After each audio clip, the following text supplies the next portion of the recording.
I think I made a mistake in my rebuild. When I was making my last video saying, hey, I'm starting a rebuild and a rebuild series for my team, I let my league chat know directly that. I just posted, hey, send me some trades. I'm selling some players. I'm going to start up a series of how I rebuild this team. And I got some bad offers back, and maybe that tainted a bit of the trade conversations. But everyone in this league knows that I make videos about fantasy football, so I think that they assume any trade we make might get discussed in general. I don't discuss a lot of the dynasty trades we make because I never want anyone in my league to become part of the show and the audience talks trash about them based on any trades they make with each other or make with me. But I did that, and we went back and forth on some trades, some of them not quite in good faith, but we have made a deal for our league, and let's talk about it. So here is the state of our team going into this week of the rebuild, and then we'll talk about changes we made, things we explored, and where we are now. So our team, quarterbacks, this is a dynasty super flex with a tight end premium. It's a full PPR, half point on top for tight ends, and you can start two quarterbacks. So I've got Trevor Lawrence, Jackson Dart, Cam Ward. They will all be on screen here. I am particularly weak at running back, where I had Judkins, Woody Marks, and Brashard Smith, who has not done anything this year. Woody Marks has been a nice surprise. And then I had some injuries at wide receivers and some rookies. Like Tet McMillan looks good, but he was not good to start this year. Travis Hunter has been hurt. Ricky Pearsall has been hurt. And then I found some good value with Alec Pierce and Wan'Dale Robinson. This league is in its first year coming out of a startup draft. And then at tight ends, I'm really strong. Brock Bowers, Mark Andrews just signed an extension since the first video in the series went up. TJ Hawkinson had a down year with JJ McCarthy there. I think there's still value in him. And then Mason Taylor has looked all right as a rookie tight end. Like, we have pieces. There's also a couple other like random bench pieces like Isaiah Bond and that tier of player. So we have pieces that we can move. So we explored a lot of things. Let's pull up some of the trades we explored. We looked into doing something big, easy win. I'm in a league with 12 people. That means there's 11 other people who could have wanted something like this. I send Alec Pierce and Woody Marks and get a 26 first, a 27 first, would have done it for a 28 first. We were not getting any takers on that from playoff teams looking to add two real pieces that could help them contend. We didn't get close on anything like that with rebuilders. Now, I didn't think we would get close. There are trades we send out and say, if someone likes this, I'll do it, but I'm not expecting very many people to. It does light up a trade calculator and say this side is winning, but I think most of us would agree there are very few circumstances where we would be trading a first for Alec Pierce and Woody Marks. It did not get any conversations going. I'm not dumb. That's not surprising. Here's the next trade where someone in the playoff hunt had Garrett Wilson and Malik Neighbors on their team. Could we send them Brock Bowers and Alec Pierce to take on some of these injured assets and hold them? I would be fine moving one of my best players if I'm getting Neighbors and Wilson that can't help me this year, but could help me next year.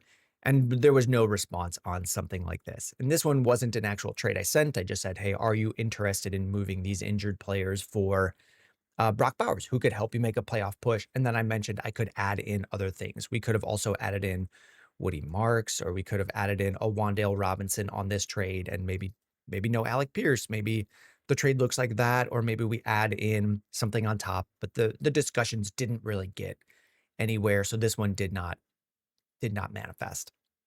Here we also just looked at there's a manager in the playoffs starting Kyler Murray. Could we have given them Alec Pierce?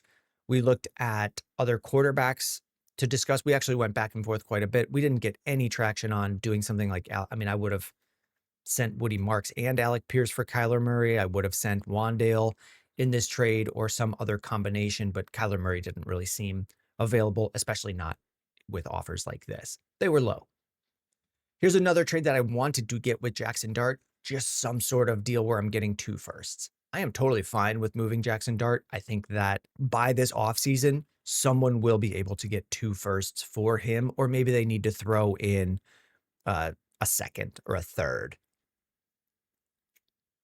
which is a teaser for a trade that we did get through. Like something like this, I think I'm okay with. I'd I try to keep the third, or maybe only put it as a fourth, or maybe make it a future third where we have some more time to regain that third round pick in value. But I think by the time we get to next season, Jackson Dart with Malik Neighbors, with a new head coach, really, it doesn't matter who it will be. With NFL and with new coaches coming in, it's very rare that a team signs a coach and it makes the players less valuable. A lot of the times people just get excited. Someone's coming in, they're going to pair up with Jackson Dart, whoever the coach is. They're going to pair up and he's really going to unlock Jackson Dart's talents. They're not going to run him as much, but he's really going to open up the offense with a much better passing game. Like, those are things people will say this offseason.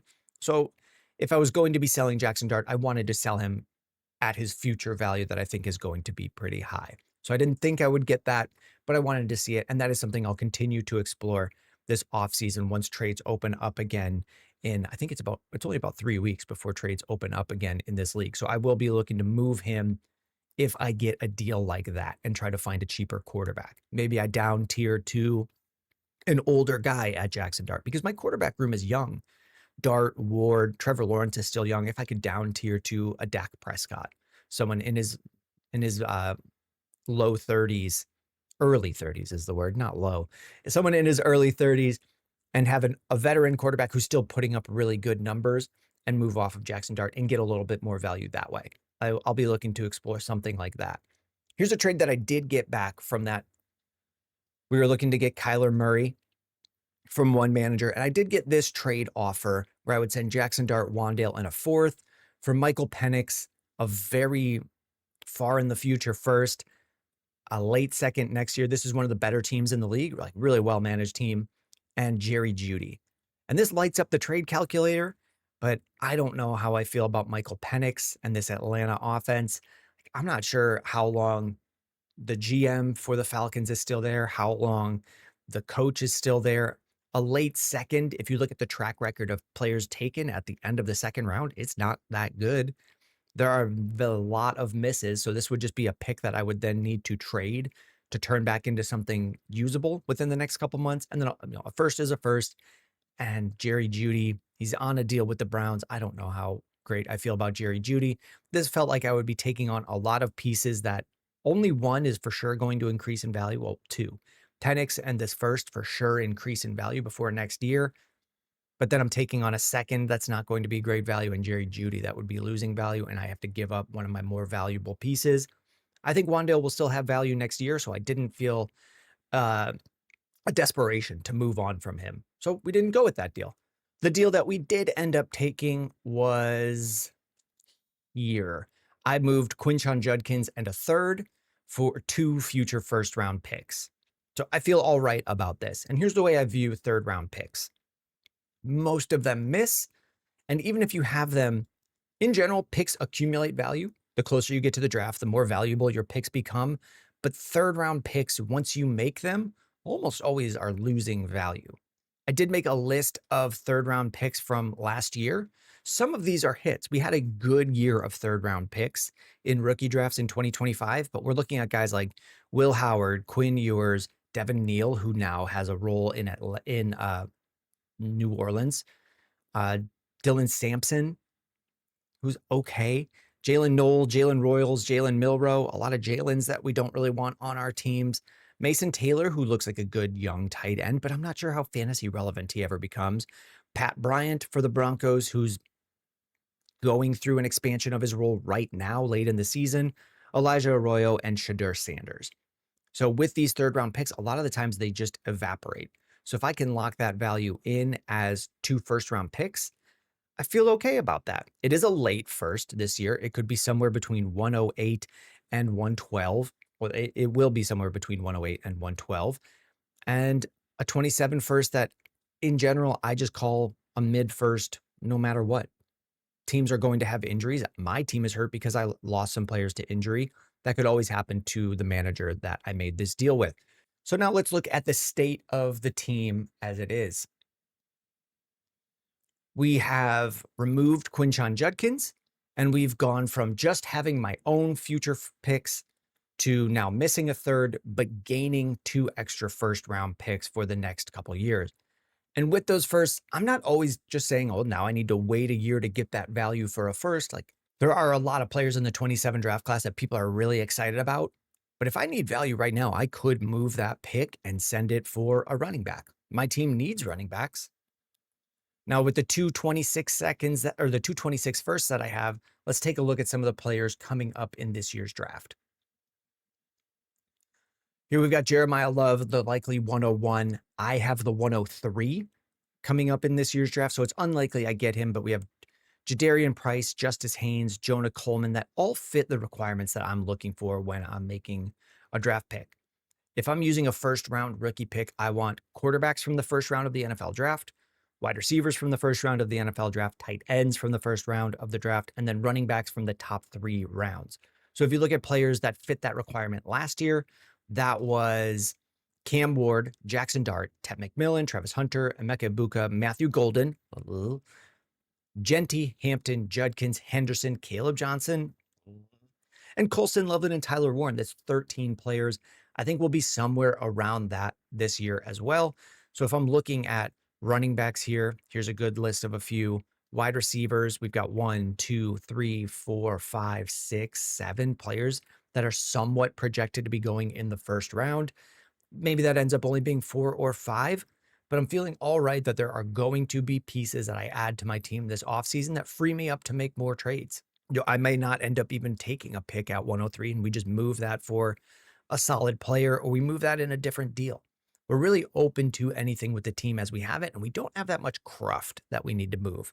Maybe Alec Pierce is probably one of the pieces that would be hardest to turn back into value. So we feel set up for a really good offseason. We'll be targeting some veteran players, and really, I think we can make a push to contend next year. So as we make more trades, we'll pop out more videos like this. And as we get closer to the draft and see more news, uh, we'll just keep updating it. If you have liked this video and you have been interested in it, let me know with a like and a subscribe. And then otherwise, we'll see you in the next one.